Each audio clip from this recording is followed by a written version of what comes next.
Hello, everyone. I am Sean, and welcome once again to my Horror Corner. As always, thank you so much for watching. I do appreciate that. To those of you that have been continuing to subscribe, that are following along, that are leaving comments, liking the video, sharing the links on social media, you guys are fantastic. Thank you so much for your support. It really does mean a lot to me. Going hatless today, so you get to see how crazy and fucked up my hair is, but hey, it is what it is. And I'm excited to welcome back Isaiah, the Bitter Wolf. Isaiah, thanks for coming back. You have more hair than I do on top of your head, so I'm jealous that you whether it's messy or not. Man, it just grew. I don't know. My hair grows so fast. I can shave it and it's back so quickly. So yeah, it actually drives me crazy, to be honest with you.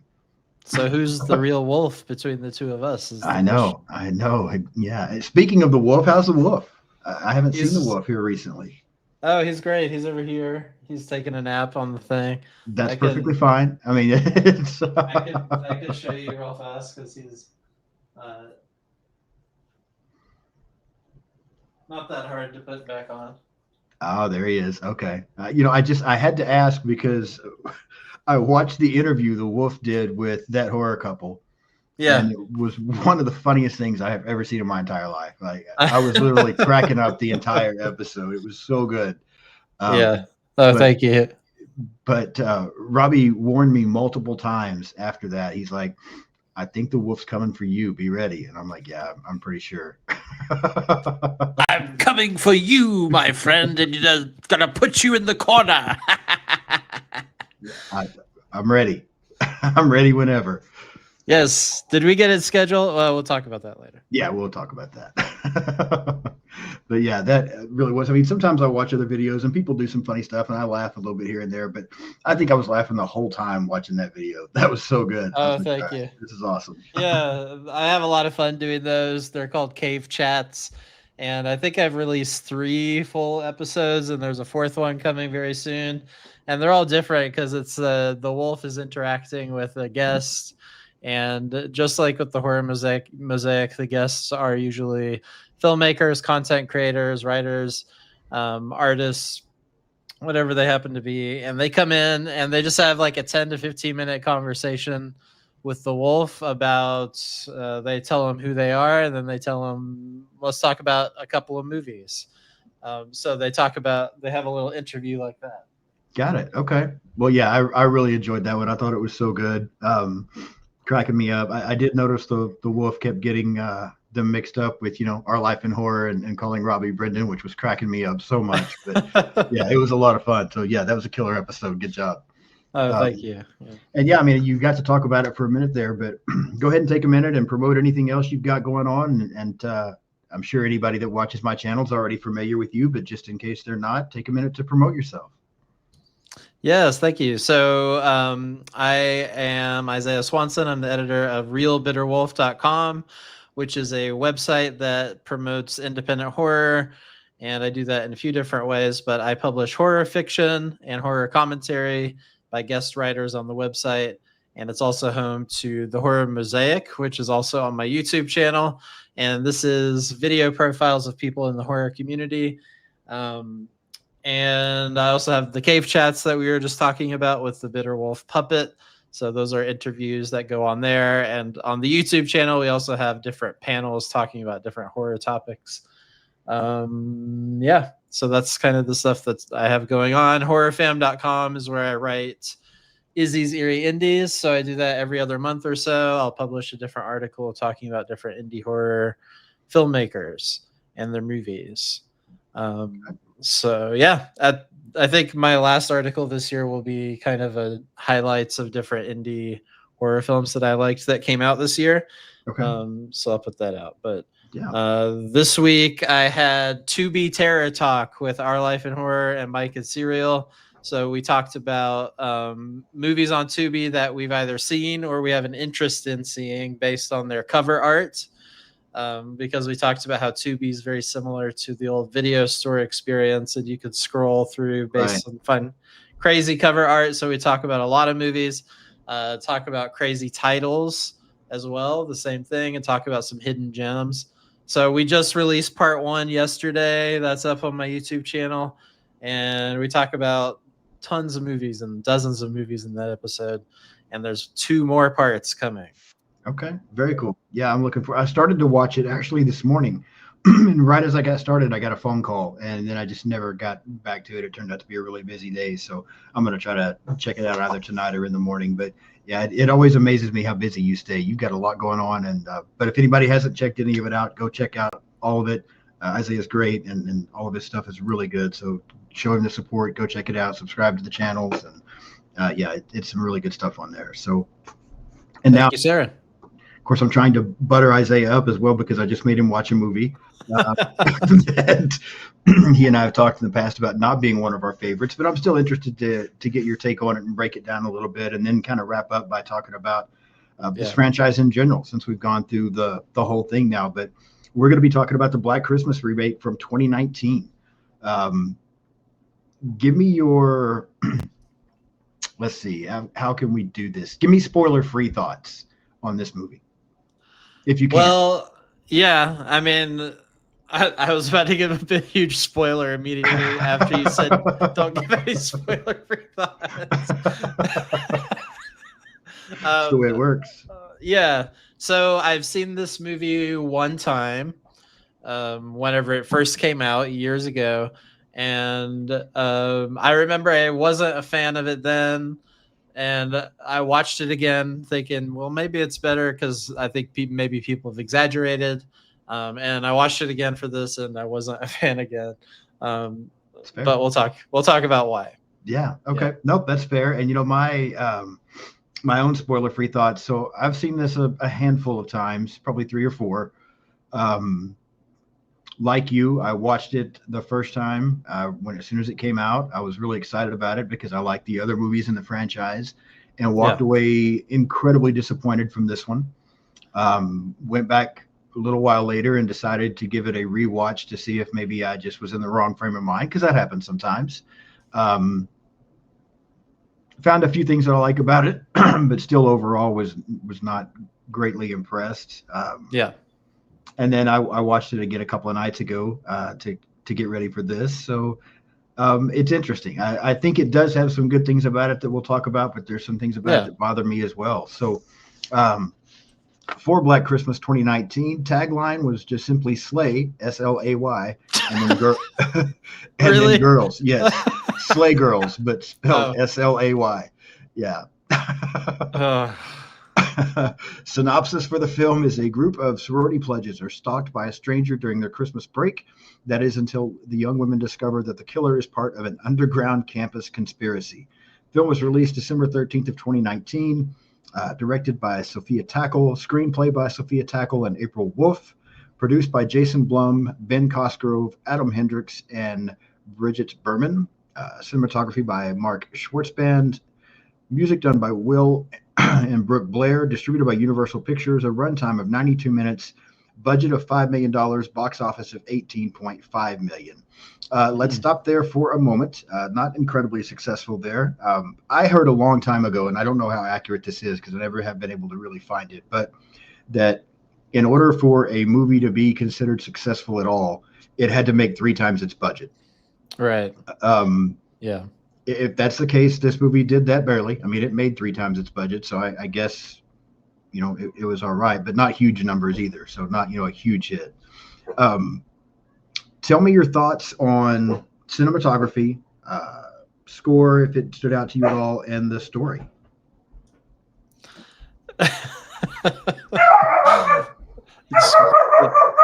So the cinematography, I have absolutely no idea about. I do have some idea. I wrote down it's more about editing, I think, than it is about cinematography. Okay. I don't like off-screen kills. We've talked about this before, and I think this movie was full of them. I mean, there's some movies where it's full of them and it's still effective, but this is not the case here.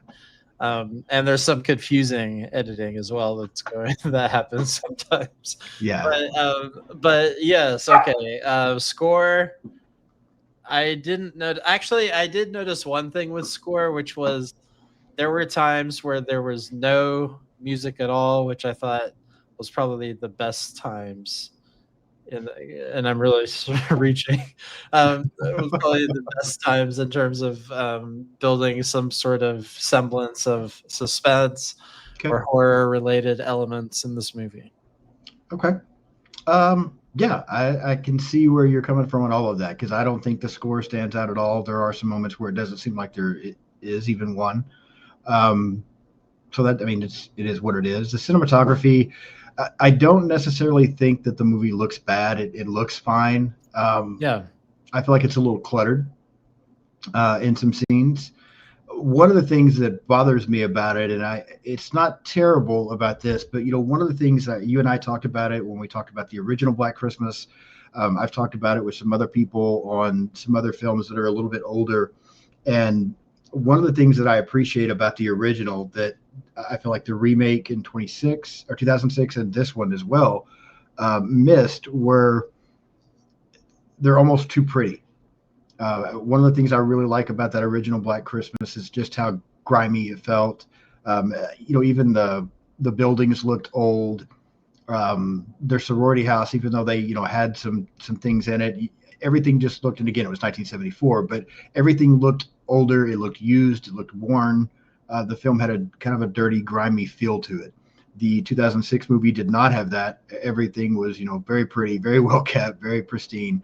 And I feel like this movie somewhat did that as well, other than just being a little cluttered. And that bothers me somewhat just because I thought that was one of the great things about the first one. But the story, I'm on board with parts of. There are some things I like about the story, but there's a lot more that I don't like about the story. And there comes a point in this movie, and we'll kind of get into that as we go through the plot, where I feel like using Black Christmas as the title is a reach. I feel like it was just a marketing ploy because this is not a Black Christmas movie, in my opinion, at all. It resembles, even though they do a couple of things here and there to try to pay tribute, they don't do it very well. And it just doesn't, there's no Billy, first of all. I mean, we don't have Billy in this movie. It's just not the same thing. This is not a Black Christmas movie, in my opinion. And they just took that title to try to make it sell tickets. I think it fails, in my opinion. Yeah, that was my question is, were they trying to connect it? I mean, it's an obvious connection because of everyone knows that movie. But were they trying to connect it, or were they just trying to say this is related to black magic and it's a Christmas movie, and they were going to capitalize on the people who were fooled by that, and they don't care if they do or not. I don't know.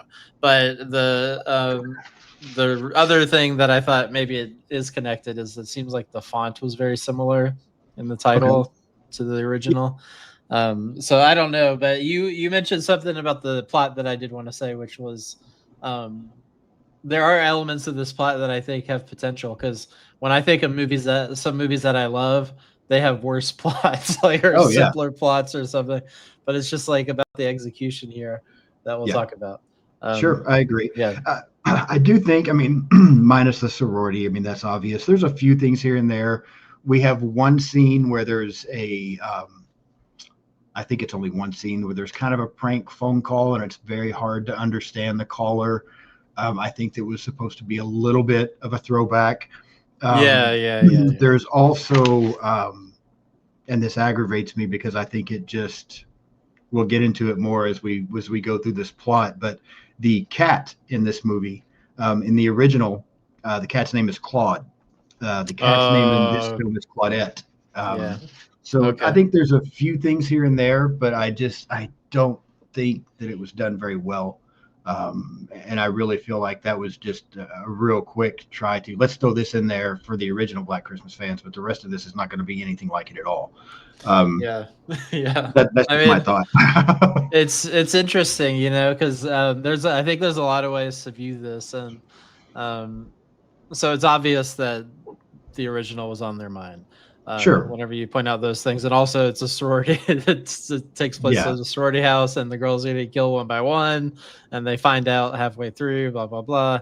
Right. So there's a lot. The eyeballs are glowing. I mean, that's kind of related to the second one, and even the first one to some degree. Yeah. But Oh, wait, quick segue. I also wanted to talk about something you said about the cinematography. So in the second one, even though it's not as grimy and everything, it still feels like it because of the themes and the things that happen in that movie. Right. But I feel like the cinematography is more cohesive in that movie. Like it has a visual style at least that you can identify and I talk agree. about. Like we talked about the colors and things that happen throughout the movie, and that and the way that certain shots are done at certain angles and things. But this, I don't think there's anything distinctive whatsoever. It's Oh, I just like, agree. basic. Yeah, I completely agree. And trying so hard not to get ahead of myself. This movie to me has one purpose. They weren't concerned about the cinematography. They weren't concerned about a lot of cohesiveness in the story. They weren't overly concerned with paying tribute to the classic original. This movie was about getting one point across and then just throw some other things in there around it. And it just doesn't work very well for me. Yeah, yeah. We'll Yeah, talk about that too. yeah. But we'll talk about it when we get to it. Yeah. Just a couple of production notes that I wanted to mention. I normally try to find something, and it's funny to me what I found on this one because I reading these things, I'm like, yeah, this is 100% accurate. Sophia Tackle, the director, worked to make this vision of Black Christmas as feminist as she possibly could. She stated, I want to make a movie where instead of feeling objectified or watched from a distance, the audience can felt seen. She also sought a PG-13 rating. That way, the film would be more accessible for younger women. Critics' overall take on this film was that it felt personal. It felt like a very angry film, and it ends with ludicrous supernatural elements. I agree 100%. Very seldom do I agree with critics. I agree 100% on the take of this one. Um, let's talk for a moment, though, about the characters or the cast a little bit. We have, and I don't know if I think it's pronounced Imogen, but I could be wrong. Imogen Poontz, Elise Shannon, Lily Donahue, Brittany O'Grady, and Carrie Ells. Um, give me your thoughts on the cast and then the characters for this film.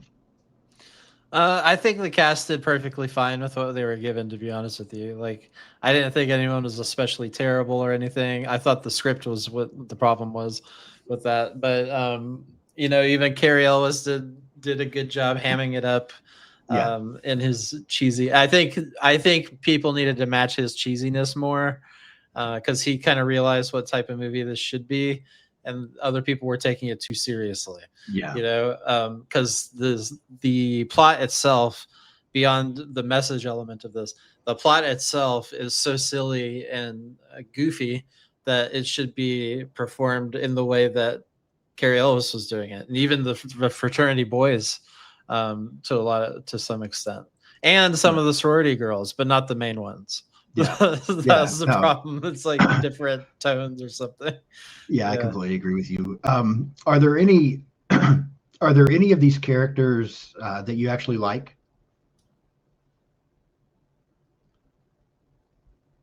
Um, The silence is loud. I had to really think about it. No, I think I wrote down somewhere on here like none of I actually had to look up the characters' names. Usually I'll just remember them. Right. But I had to look up pretty much all of the characters' names and write them down. Because to me they didn't feel I think I wrote down like are any of these people real characters or are they just avatars for the message, Yeah.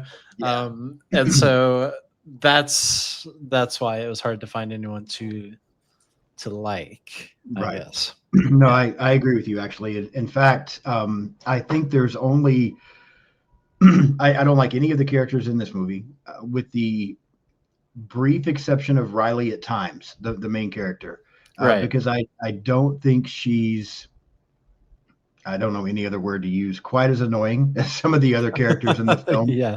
And there are some Yeah. times where she seems to have some pretty good characteristics, but even her at times is annoying and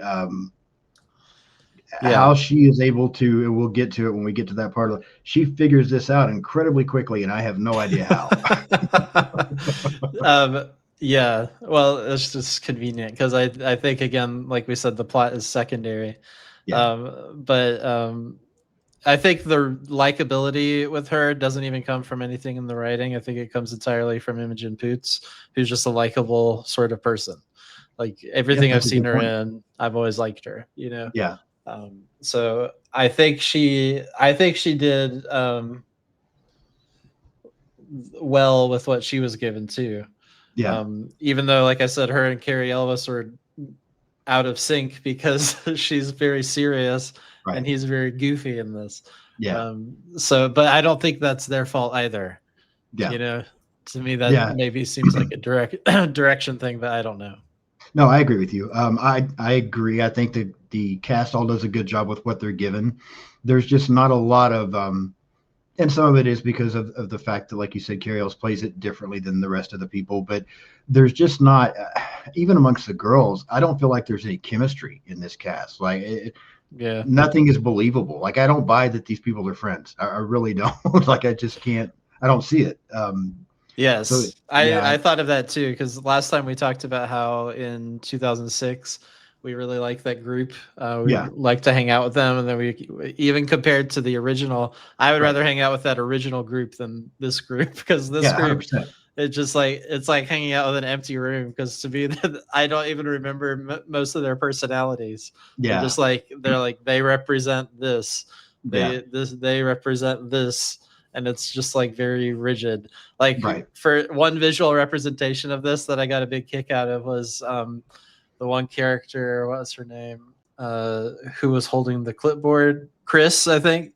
Yes. um, so she was holding that dang clipboard all day, following Imogen Poots around at her job. Like she starts out in the morning walking to class or something, and then follows her to her job and is carrying this clipboard, still Yeah, talking for 9 hours. I know people who are activists. I know people who are passionate about these things. They don't sure. do that for 9 hours, and they don't follow their friends to work. Right. I just thought that was so Yeah, funny. I was like, but it's because there's nothing else to this character. It's like the clipboard is the right. personality, you know? Yeah, no, I agree 100%. And the thing is, I don't want anybody watching this to think that I have an overall problem with the message because I don't. People can believe what they want to believe. I don't have a problem with activists. I don't have a problem with people that stand up for what they believe and do those things. Um, what I have a problem with is when it takes precedence over everything else and gets shoved down your throat. And that's what this film does. And it's frustrating to me because I feel like there are so many things that religion is a huge one, that people do not want shoved down their throat. They don't want that. And that's fine. It's perfectly okay to feel that way. But then they're okay with this kind of message being shoved down people's throat. And that's the kind of thing that bothers me about this film. Um, yeah, it's just too aggressive in my opinion. And I think that hurts the cast did the best they could, but that hurts these characters so much. And it makes this spoiler alert, not a real enjoyable film to watch overall. So Yeah. So I think I was trying to identify why it's so like it just feels um like it just doesn't feel like it has a deeper soul to it in some way. And I mean, there's different theories about art and artistic creation and what it's for and what you're going to communicate. And of course, you should always communicate whatever message you feel you need to communicate through your own art, you know?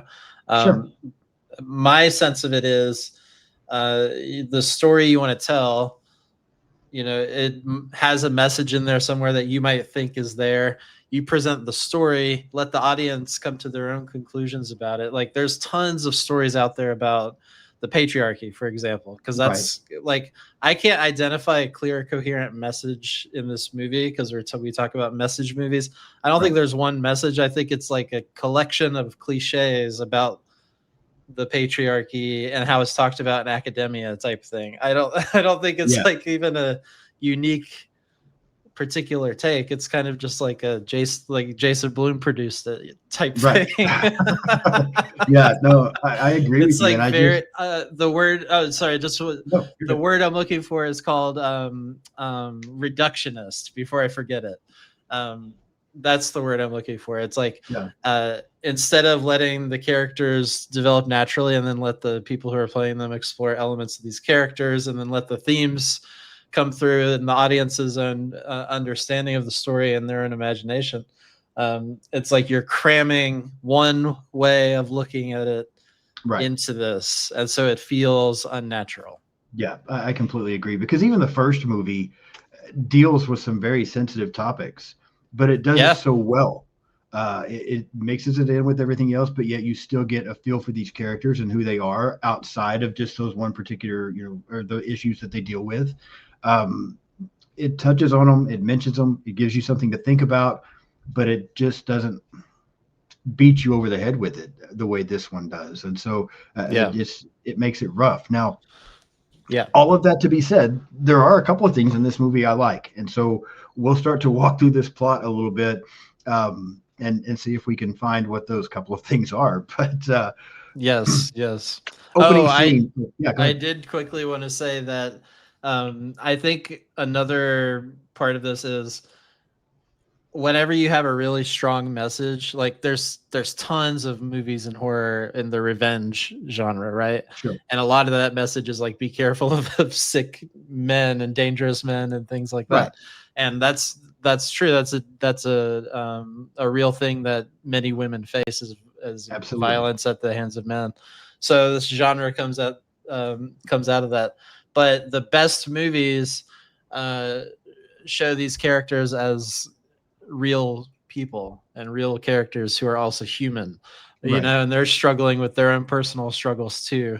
And yeah, so you can't just present someone as like a perfect person with perfect self-righteous views, right, and like it feels like that's why it feels so out of whack, because like we said, with the performances of the fraternity being kind of hammy and goofy, and then the performances in the sorority, they're like perfect in a drama movie. So it's like, we're right, in different subgenres. So anyway, we'll talk about that more. yeah, absolutely. Um, so we start this film off. We get this opening scene very briefly of a bunch of people that are in these robes sitting around a bust of this man. And we cut briefly to a party that's going on at a sorority house. And then we meet Lindsay, who is walking home and getting strange text from someone it looks like named Calvin Hawthorne. Um, she then ends up getting a little bit of a cat and mouse game played by this person in a black hooded robe and a mask, before she is eventually killed. Talk to me about the opening scene. Do you like the opening scene? What are your thoughts on just it? No, you don't. Fair enough. Well, I'll tell you more. I wanted to like it, and actually, in having seen the whole movie now and in retrospect, I do think it's one of the better kill scenes in this movie. Even though it's completely predictable from the moment it starts, you know exactly how it's going to play out, and you even know how he's going to kill her. And at the before that, even before that, with the visual imagery that you see on screen, it tells you that it's going to be about a cult fraternity. Yeah. So they spoil. And I actually don't know if this is supposed to be any sort of twist or anything. We'll talk about that later. But they So, spoil it if it's supposed to be one. yeah, no, I agree with you. I think so. I do remember the first time I watched this movie, I actually liked this opening scene. Um, Going back and watching it a couple of days ago, I was like, okay, I think I like the opening scene. Let me go back and see. Um, well, I do have some problems with it now, knowing where everything is going.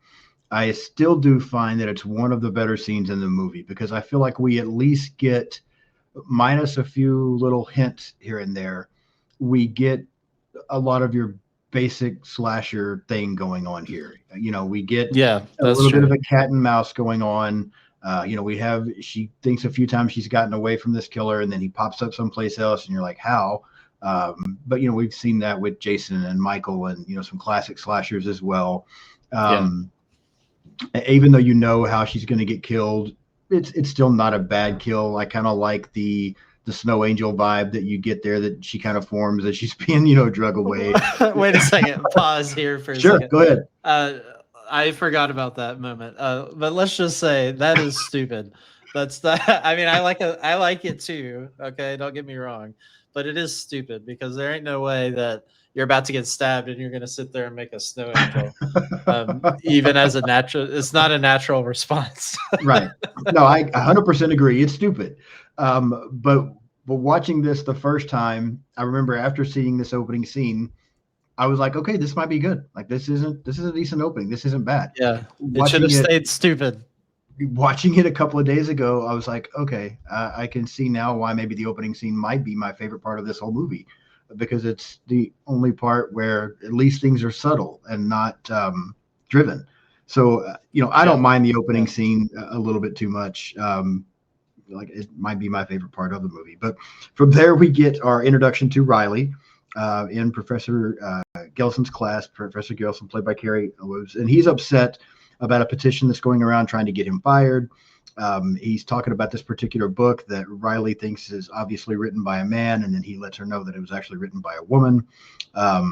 We find out that Riley's friend Chris is behind this petition, and that she's also managed to get this bust of the founder, Calvin Hawthorne, removed from the admin area.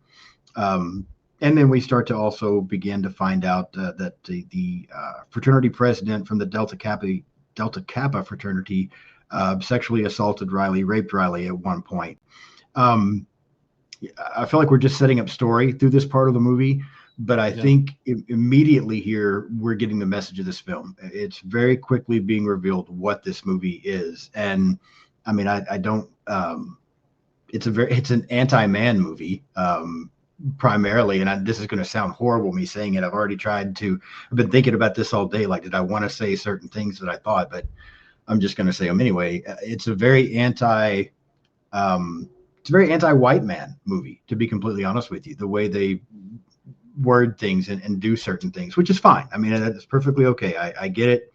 I understand the hierarchy. I understand the way people feel about things, but I feel like that's getting thrown at us very quickly and pretty aggressively. You talked about Chris having this clipboard.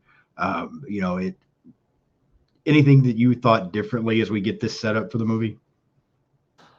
The opening scene, I realized just how bad the writing is because of how over the top it is. And the writer that he cites is Camille Paglia, who's like also one of the most extreme versions of that. She just like she's known for being intentionally intentionally provocative. We'll put it that way. Okay. So I think that tells you something. The choice of using her, it tells you that the movie is also trying to be intentionally provocative. Sure. So and again, like you said, I don't really have a problem with the core message of it, but to me, it's just so painfully obvious. And the problem is the problem is that it creates a situation where people think this is the view. Whenever someone says I'm a feminist, this is the view that they have, which is the view presented in this movie is more like a stereotyped. It's like perpetuating that stereotype, Right. It's like, so it gives fuel to that fire for people who are like, feminists are annoying. I don't like the feminist message, because this is what they're like. Right. And I think anyone who I know who would ever identify that way would also be annoyed by this movie. Yeah, I agree. So I think the writing was the first thing I noticed in that scene. I was like, wow. And that's why I appreciated Cary Elwes. He was smart enough to realize that too, because he hammed up his performance. Right. Yeah, I agree completely with you. Now I'm very curious to hear what you have to say about this next part, because I'm going to hear what you say before I say my thoughts on it. But we then get to the talent show at this fraternity house, and we see these pledges engaging in this ritual around this bust. Our main character Riley ends up saving one of the other girls named Helena from being sexually assaulted by a DKO member. She then takes Helena's place in the talent show. She sees the guy who raped her out there, and then she kind of gets in and performs in this talent show with them. Give me your thoughts on the talent show and everything that's happening here. I want to know what you think. That talent show is cringy, man. Like, it's so cringy, you know? I like the idea of calling someone, like, empower someone to call someone out for things that they did to you. Right. I like so many of the ideas in this. It's just like the song itself is painful to listen to. No one can sing. They don't sound good together. It's like they didn't practice this. You know, Yeah. It's like, if you're gonna do this, at least sell it and at least make it good. And like you said, they have no chemistry, so their sassiness is not united. So Right. it just feels it feels out of place. Some of them aren't sassy enough.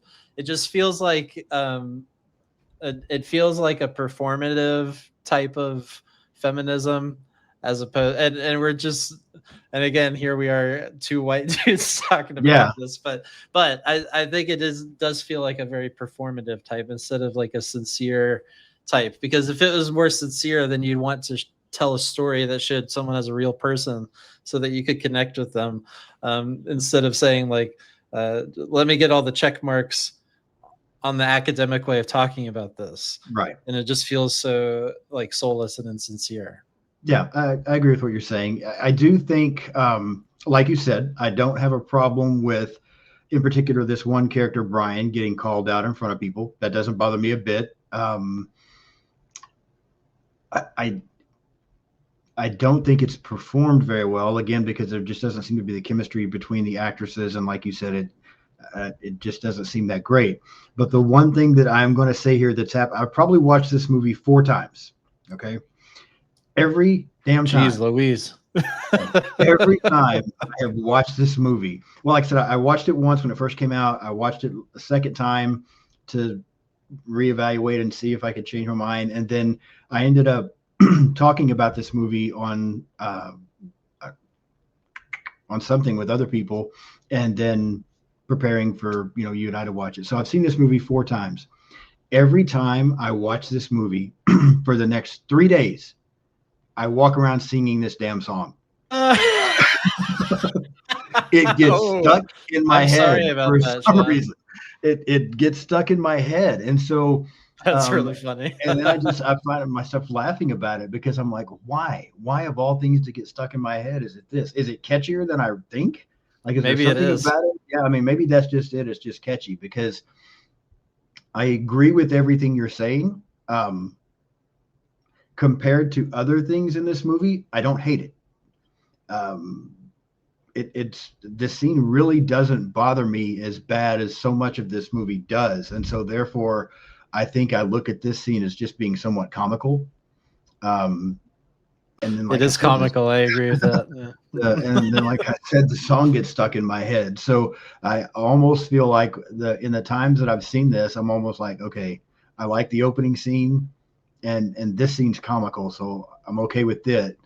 And now from here, we're going to have some issues. But yeah, so I'm on board with you. I don't dislike it quite as much as you do, but there are definitely things about it that I 100% agree with you about.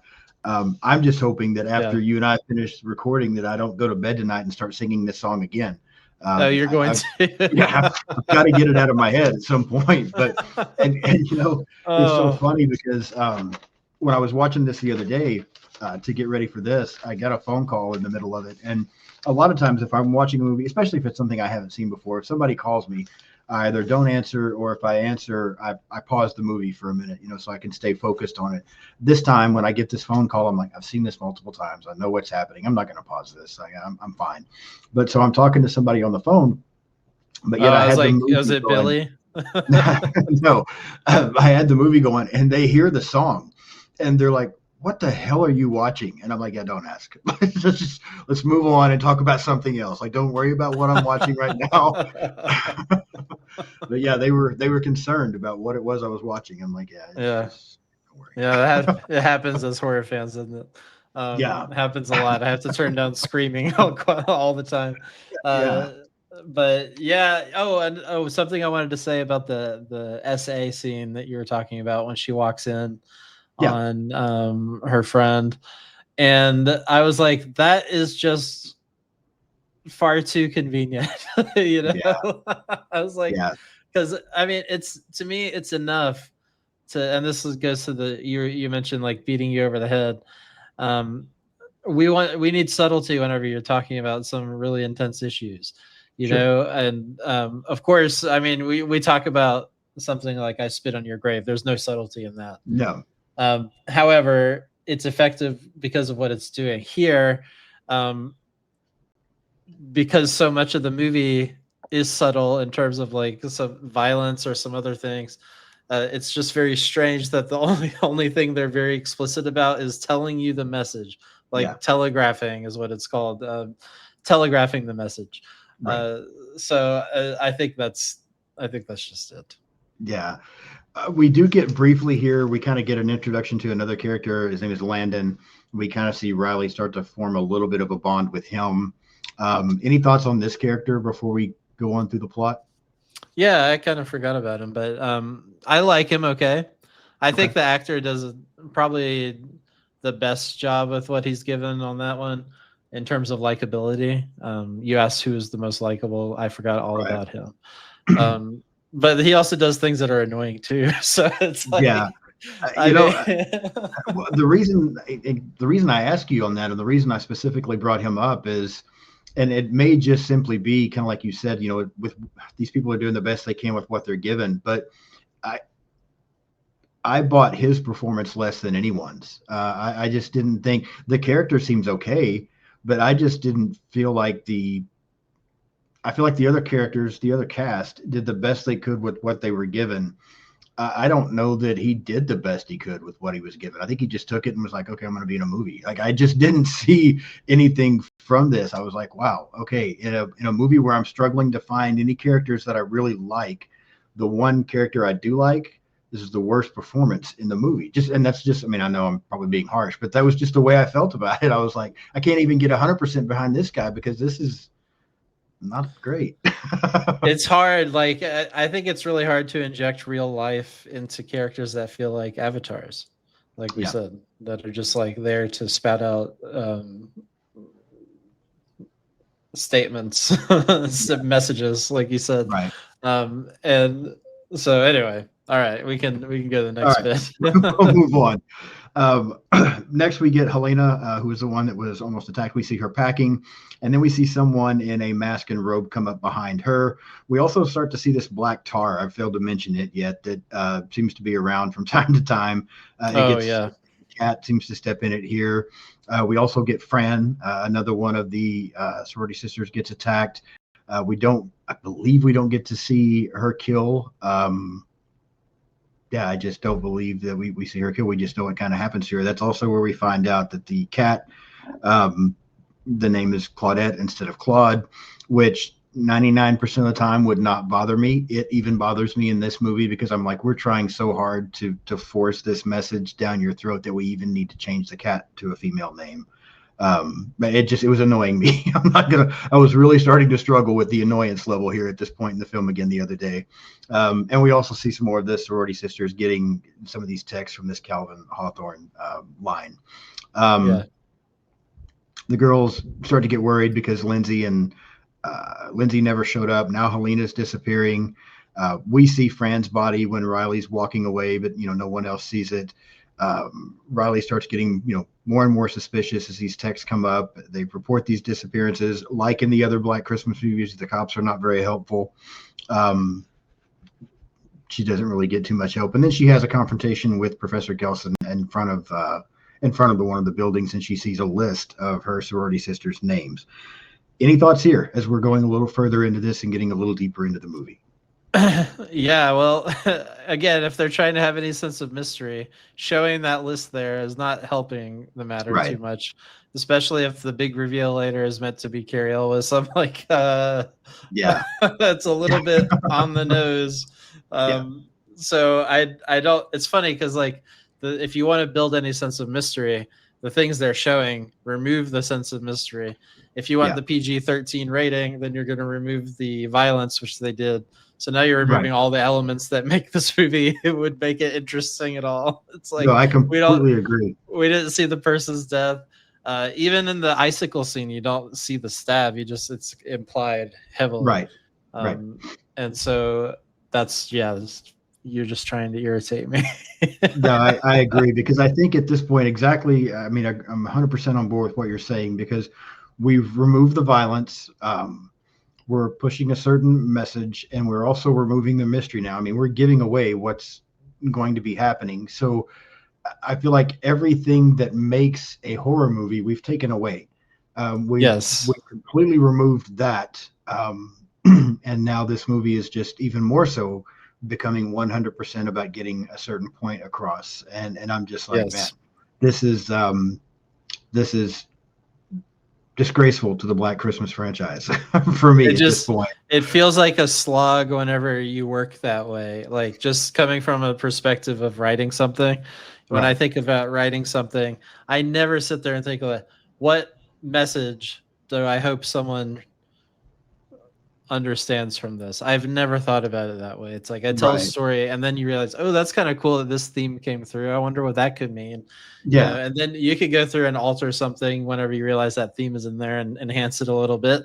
But you don't ever say, like, my name is Isaiah Swanson. This movie is about blah, blah, blah. Right. You know, that's because I feel like really good art, whether it's writing or whatever the case may be, your heart comes through in it. A person's heart will come through in just the natural flow of their art, whatever, that may be. And for this, I don't feel like we've got a natural flow of anything. I feel like we've got a message that we're just, again, trying to beat people over the head with, and we're removing the heart. We're removing, this is supposed to be a horror movie, but we're taking the horror out of it. And we're just doing this. And, this movie still wouldn't be something that I personally was interested in. But if you want to make this kind of movie where you're going to take all of this stuff, you're going to take the horror, the mystery, all these kind of things out of it, then just go make that. Don't throw the Black Christmas title on it.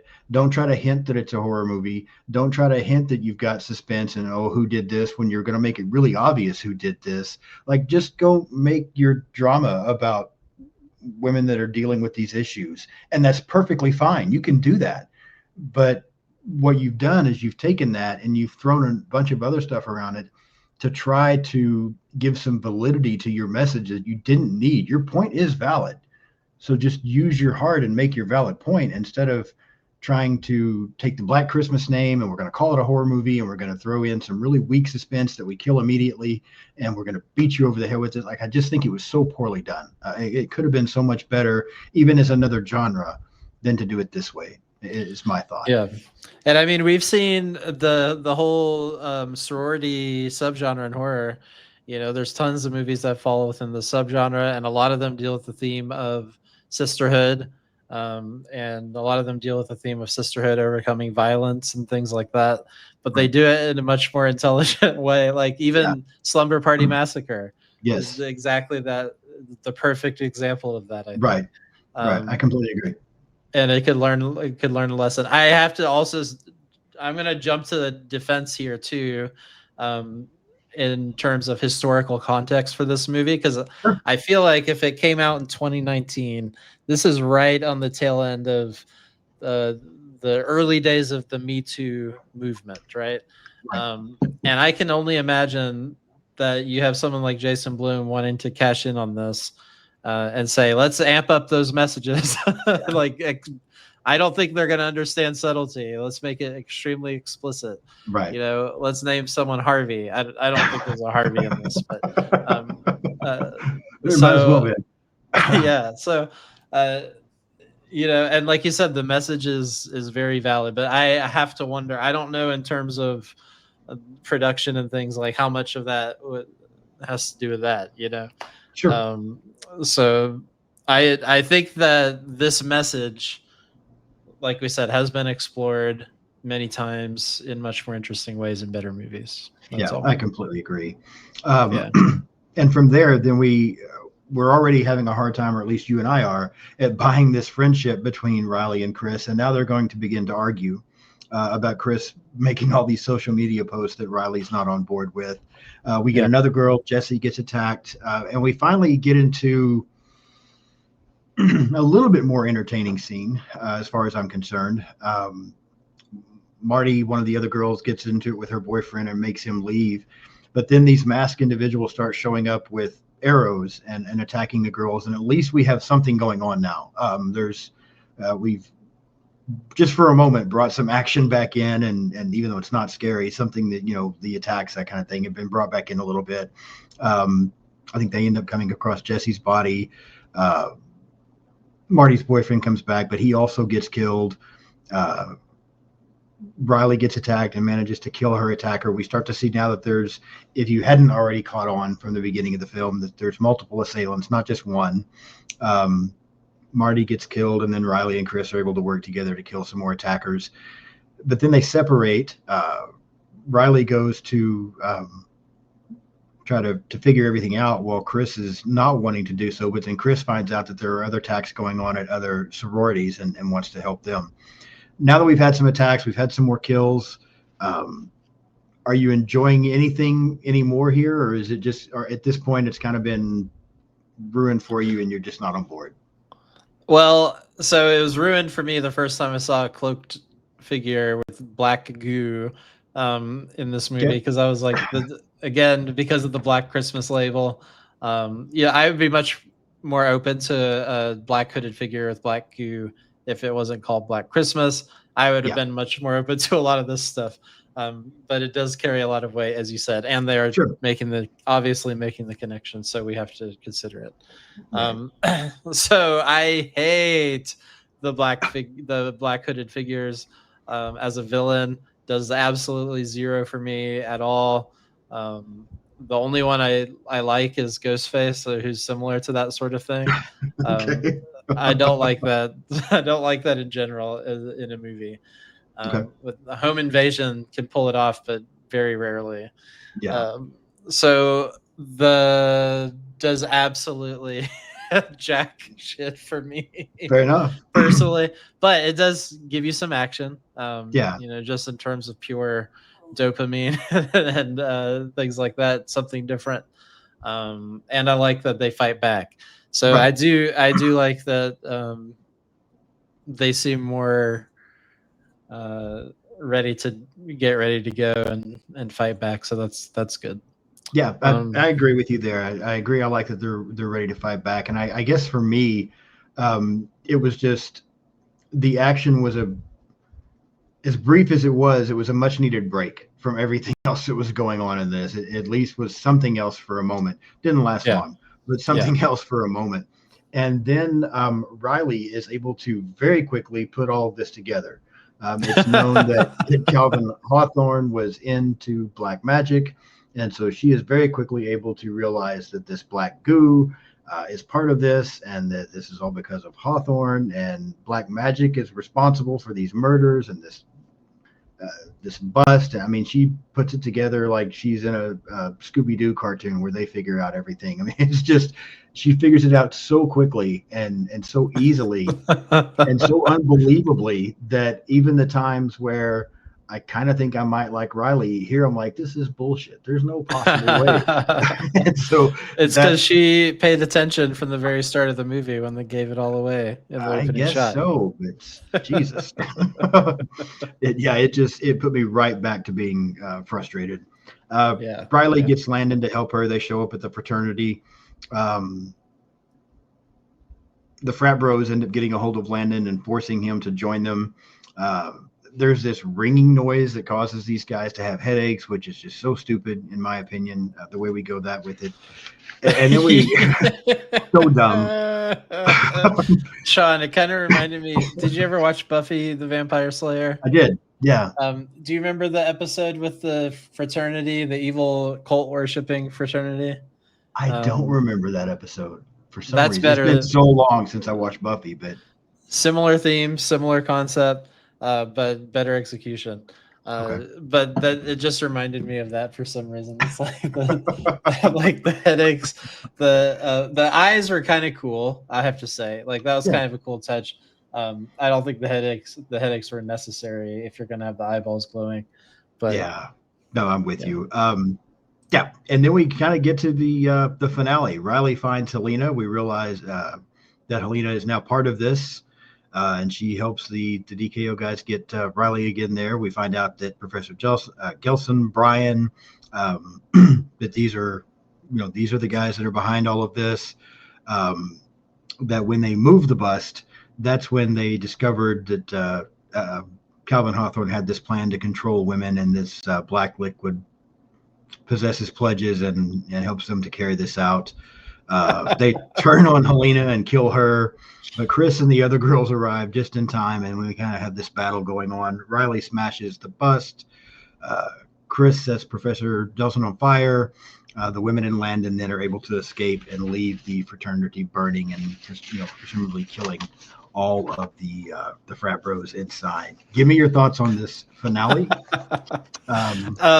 So I actually had fun watching it because of just how over the top ridiculous it was, and I thought Carrie Ellis amped it up even more in this with the ridiculousness. The fight was silly, when they all assembled inexplicably at the end, and it was just silly. So I just wish it had been more like that throughout the earlier parts of the movie, and like I wish that they'd let these sorority sisters be real people like they are in 2006. They're messy people. They're not, Right.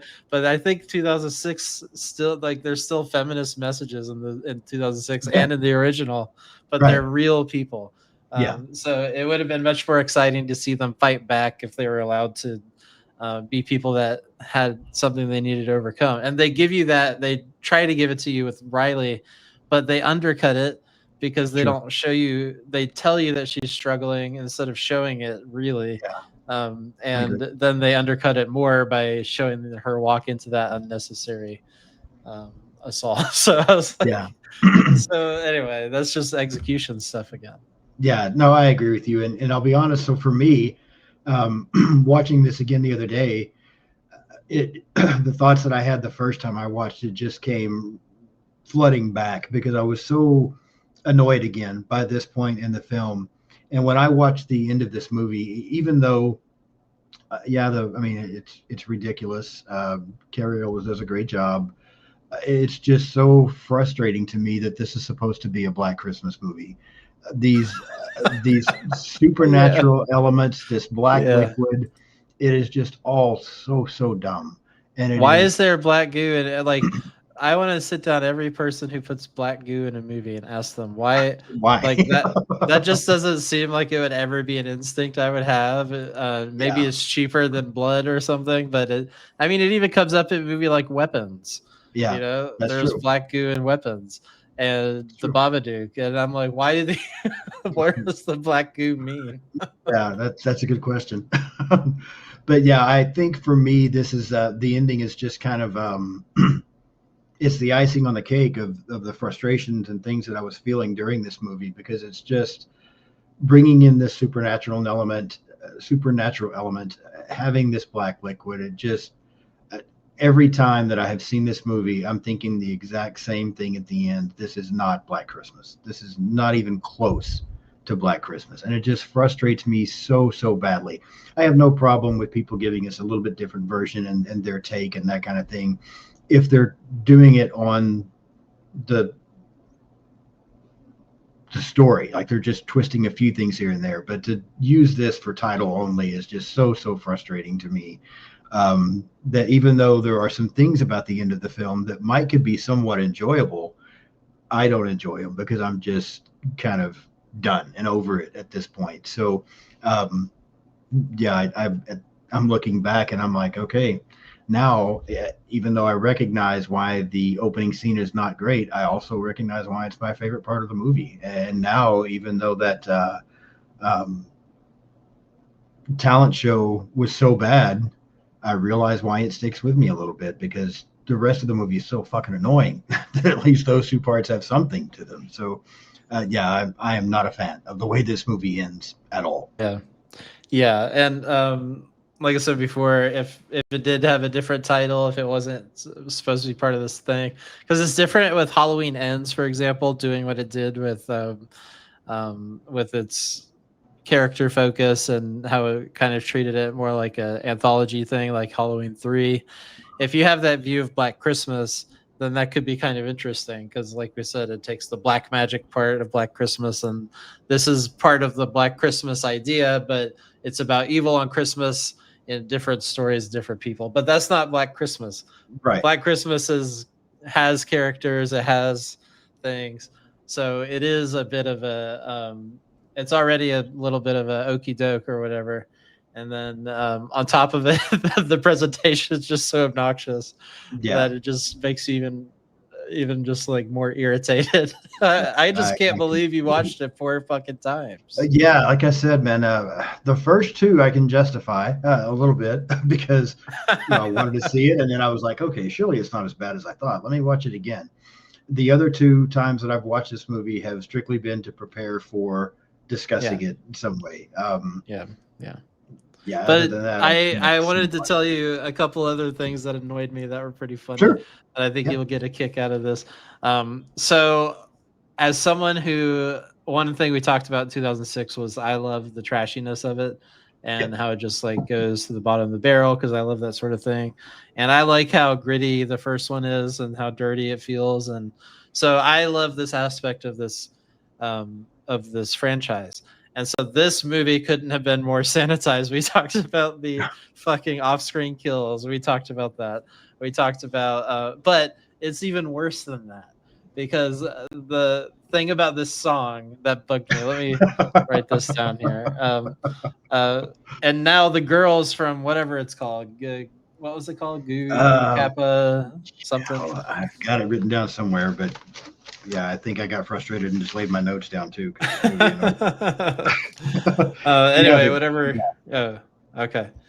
So they are announcing them before at the talent show, and now the girls from something Kappa, and then someone in the audience goes, "Women," instead of girls. It's like, yeah, I don't know, we get it. But then it's like, so you could do that. You could have that moment happen in a movie where someone calls that out, but it's undercut because immediately they go into the most asinine routine that's just horribly written. It's not fun. It's not really funny. The dancing is terrible. The singing is horrible. The music is like, I don't know how, like I said, I don't know how it got caught in your mind.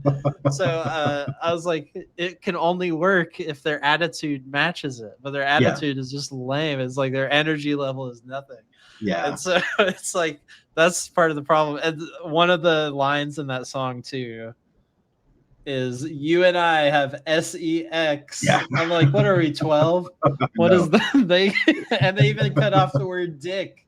There's like supposed to be these badasses, and then they cut away from them as they're saying it too, so you can't even see them mouth it.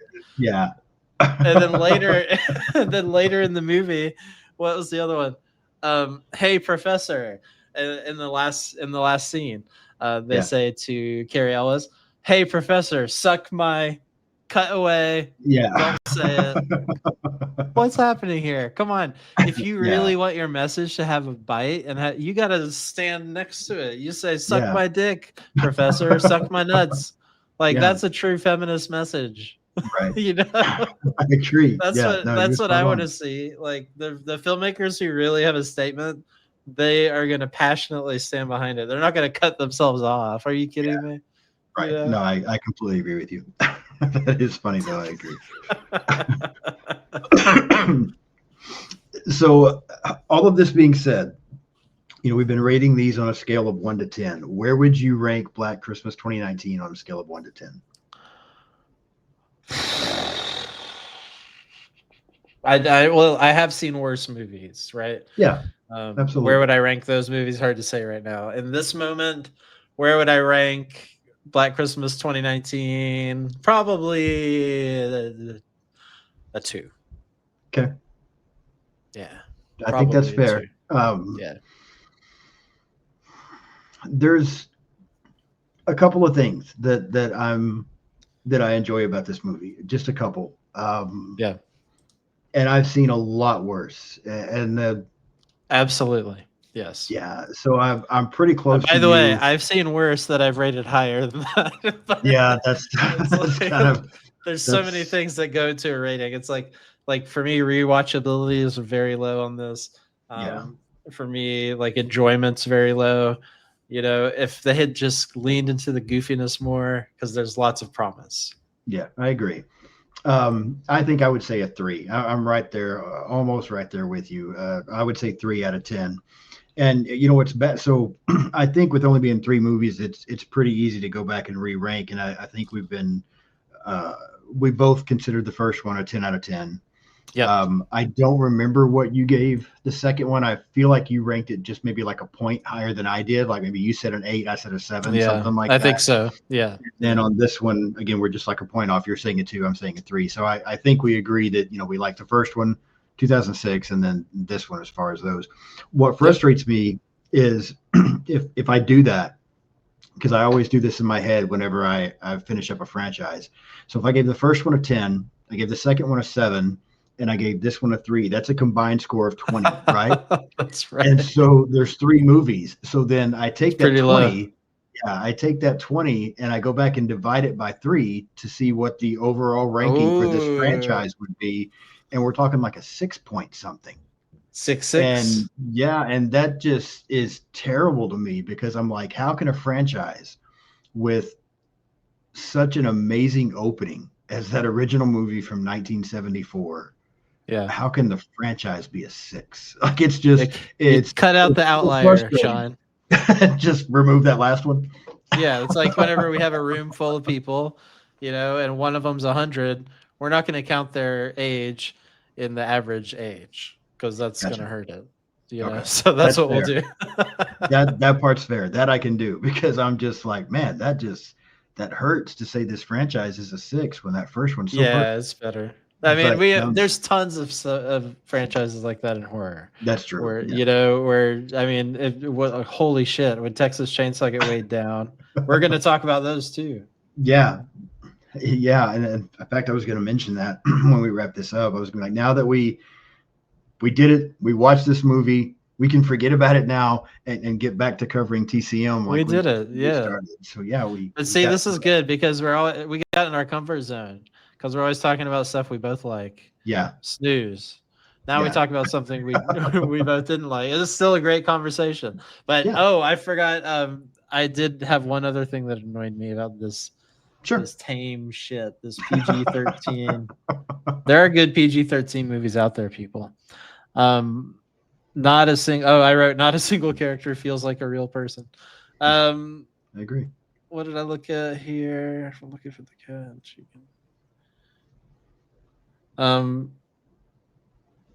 I did think that there was one pretty good shot actually that when we were talking about cinematography or whatever, when Fran is looking for the cat, looking for Claudette around there, and she's Yes. going to different areas, and then they kind of pull an Exorcist 3 moment where he comes out from a spot where you don't Okay. quite Yeah. expect that she just came from, and he Right. follows her immediately and then chokes her from behind. I Yeah. thought that was pretty good actually. I forgot. That's a good. Yeah. No, But it's not agree. that good because you can't see her reaction.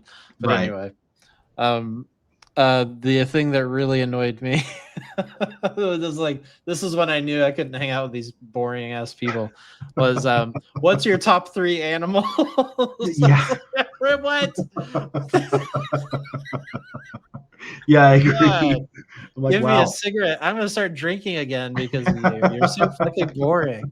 I want to go hang out with those people from the first movie. Like, where's Yeah, Barb that's and her whiskey? exactly Barb. Let's go see Barb at this point. Yeah, I'm with you 100%. Oh my god! I was like, don't ask me my top 3 animals. I'd like to be an ant. Oh, you're so deep. I know. What? Yeah. Yeah, so stupid. Just one of those moments where I shake my head. And I've got people, family, friends, that kind of thing that I try to encourage them to watch things. I'm a huge franchise guy. I'm all about franchises, and I try to get them to go back and watch different things. I talk to them about the Halloween franchise, the Friday the 13th, because even though there are bad movies in those franchise, franchises. Overall, I think the franchises are pretty good. But as much as I love the original Black Christmas, I don't tell people to watch that franchise. I'm just like, yeah, go watch the original. It's a masterpiece. And if you have time, watch the one from 2006. And then I act like that this one just doesn't even exist. Like I just won't mention it. Yeah, I mean it's disappointing, you know, and I don't know if it will be one of those things that ages well with time, just because it just, like we said, it's kind of a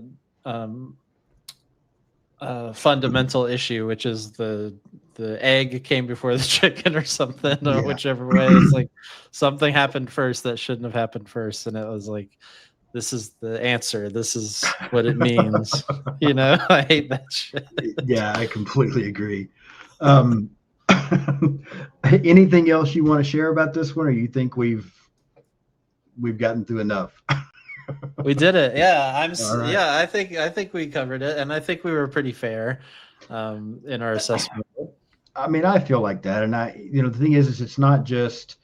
I really feel like our opinions and some of the things that we've expressed here is pretty much the overall opinion of a lot of people about this film. It's not just you and I that feel this way. Yeah. There are a lot of people that echo this stuff and have written some of these things. Go back and look at the reviews of this movie. I've looked on IMDb. I've looked on Rotten Tomatoes. I've looked at a few different places just to see what other people are saying about this movie. And the majority is agreeing with what you and I've talked about here. It just wasn't done well.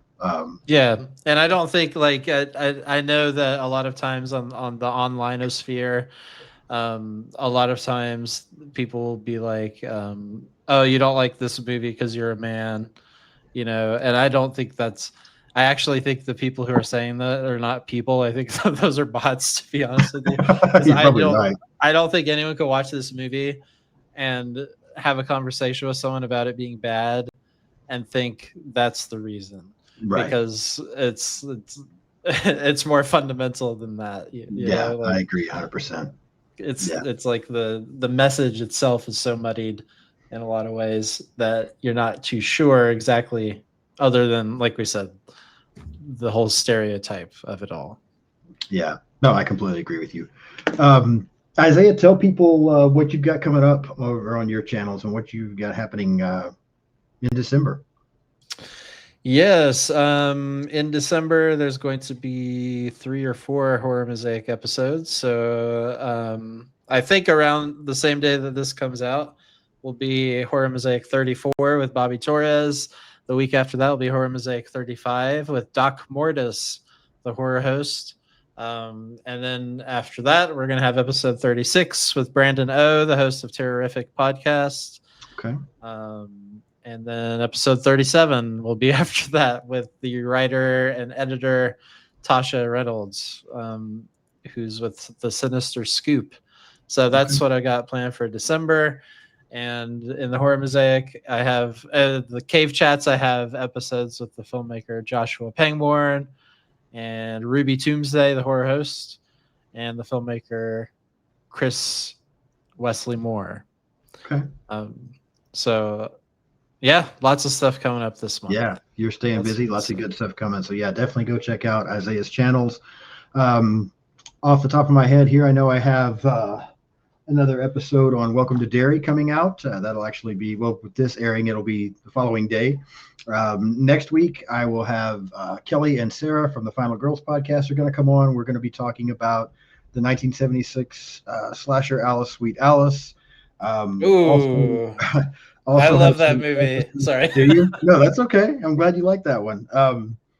I've also got episodes coming up this month. I'm trying to get to at least after Alice, Sweet Alice, more of a winter or Christmas theme. I'm going to review Gremlins. I have not watched Gremlins since I was a kid, so I'll have an episode coming up on Gremlins. Where do I stand on the Gremlins versus Critters debate? Got it. Last night, for the first time, I just watched a movie called All Through the House. I'll be reviewing that one pretty soon. Jack Frost, the original Silent Night, Deadly Night. Yeah, I've got a lot of stuff coming up related to that. And on the 11th, I will have my next live stream, and we will be playing Black Christmas Trivia. It's because I'm the only one that is not part of a couple, I will be the host, and then we will have Brendan and Sam from Our Life in Horror, Robin Kaylee from That Horror Couple, and then Bo, Critic After Dark, and his wife Kayla. It'll be couples against each other to see who knows the most about the original Black Christmas. I picked it up on Amazon, this Black Christmas trivia book. Beauty. So it's got a ton of questions in here, and I'm just going through and picking out some, and we're gonna do that for a live. It's a full trivia book about that's all it is a whole trivia book. Wow. And I came across it. I don't remember. They've got these books for Texas Chainsaw Massacre, Friday the 13th, like a lot of the classics like that. And I happened to come across it looking for something else on Amazon, and immediately was like, oh, that would be a fun live in December to have. That's super cool. So I'll let the couples go at it and see who knows the most about this original. So that's just coming up on December 11th. Yeah, so that'll be fun as well. So follow me on social media. I'm pretty much on everything out there: Blue Sky, Instagram, Threads, X, TikTok. I have a letterbox. I know Bitter Wolf is on Blue Sky, Instagram. What else are you on? That's pretty much the only social media I use. Okay. I use, of course, YouTube. That's pretty much it. Okay. I was thinking that was the only two, because I always try to, whenever you're going to be on or we do something together, I try to tag you. And then I'm like, okay, wait, he's not here. Where? There we go. Tell me where, because I can try to increase my presence if I need to, unless it's Twitter, because I got rid of that a long time ago. Obviously, that's one of them. Do you have a TikTok? No, this is one where I'm like, oh, I need to, because I do the puppet now. So it's like, you definitely should. You should like definitely put together a TikTok when you have time, because I think that's a big one. And can you do it for me, Sean? You don't want that. I'll pay you in I don't know what. But I think after that, the only other thing is Threads, which is really just part of Instagram. I mean, it's just another part of Instagram. So that's pretty much it. But go find Isaiah, follow his stuff, subscribe to his channels, follow all my channels on my social media, subscribe to my channel, leave us some comments. Let me know what you think about this movie from 2019. Do you like it? Do you agree with what we've had to say? But leave me some comments. I want to know what you think. Even if we disagree, that's perfectly fine. I don't mind you being wrong. You can tell me what you think. It's perfectly okay. So let me know what you think. But Isaiah, thank you so much for coming on again. I do appreciate it. I'm going to get with you here in the next few days, and we will schedule some more Texas Chainsaw stuff. Yes, I can't wait. Yeah, that'll be fun. So again, everybody, thank you so much for watching. Thank you to Isaiah, and I will see you soon.